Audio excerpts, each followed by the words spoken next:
Hello guitar class, I'm back with another video lesson, our second video lesson. This one is over a song called Free Fallin' by Tom Petty, rest in peace. It's a great classic rock song, and the reason we're going to do it is it continues two of the concepts we talked about in the last video. The first one is it uses a lot of common tones between the chords to give it a nice cohesive sound, and the second reason is it also uses a capo like the last song we did, Wonderwall. If you do not have a capo, fear not. I'm going to be playing most of this lesson without the capo, and then I'm going to show you what to do with it at the end. Okay? So let's jump right in. First, this song starts on one of the first chords that we ever learn, E major. Alright? So just to review, in case you've forgotten over the coronavirus break, your middle finger is going to go on the 2nd fret, 2nd string. Ring finger is going to go on the 2nd fret, 3rd string, the D string. And then your pointer finger is going to go on the 1st fret of the G string, the 4th string right there. And that'll give you E major. Alright. From there we jump to a chord that we're going to call A sus2.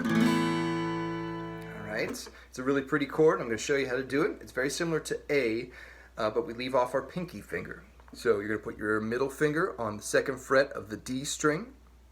You're going to put your ring finger of the 2nd fret of the G string, and then you're going to leave your pinky off, and you're going to get this sound for A sus2.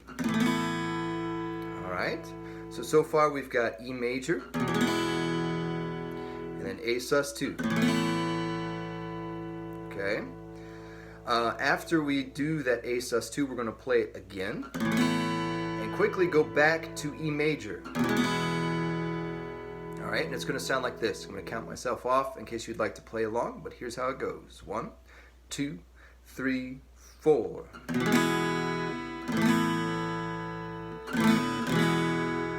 Okay, you hear how quickly that goes? I'm going to do it one more time for you. 1, 2, 3, 4.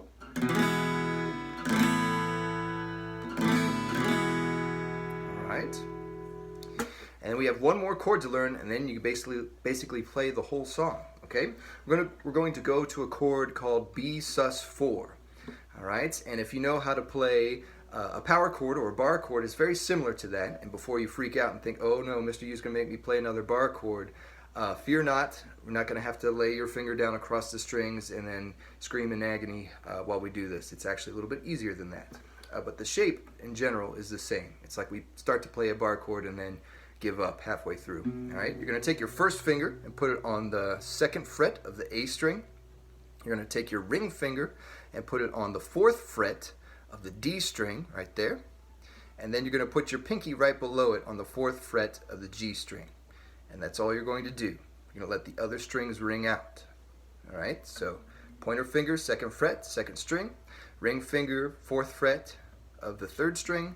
Pinky finger right below it on the 4th fret of the 4th string, the G string.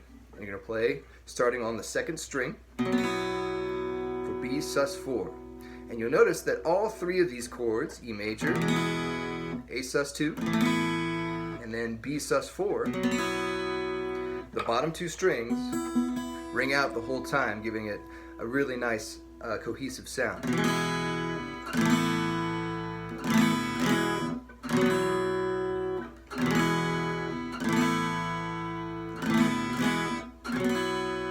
Okay, and why don't you play along with me this time? I'm going to count you off and I'll play it through a few times. Here we go. 1, 2, here we go.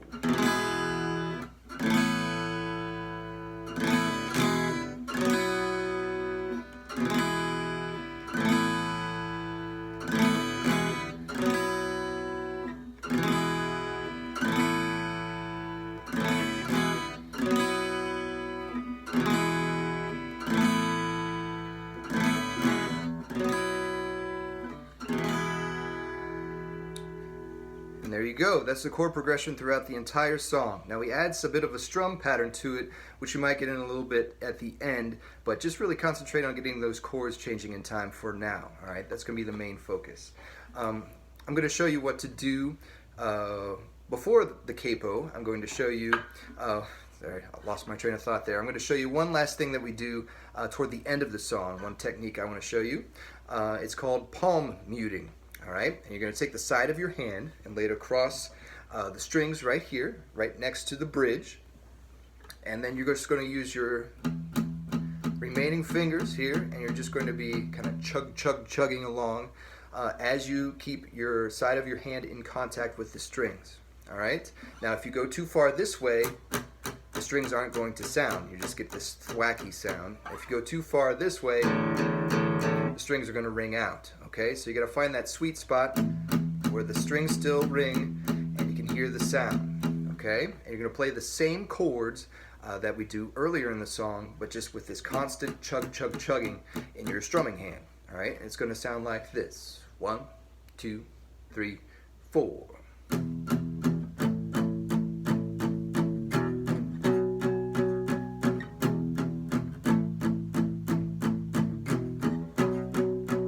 So E, A, E, B, same chords as before.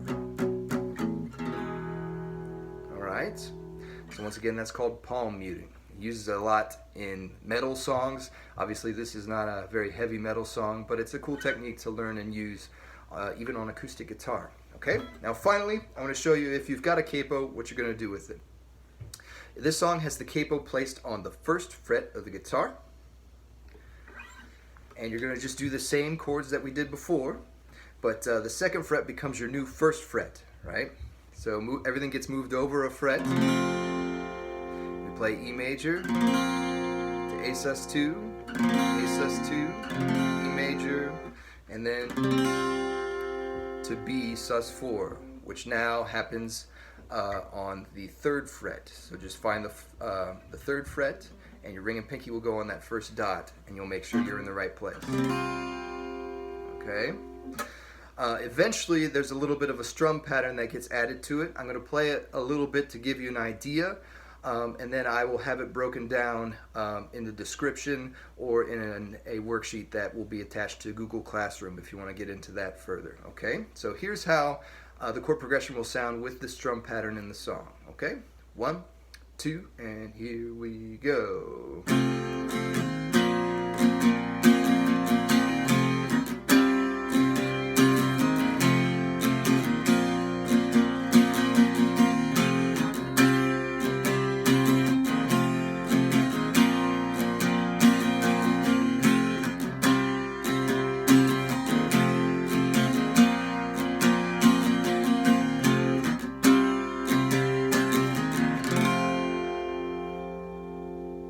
And that's it. That's Free Fallin'.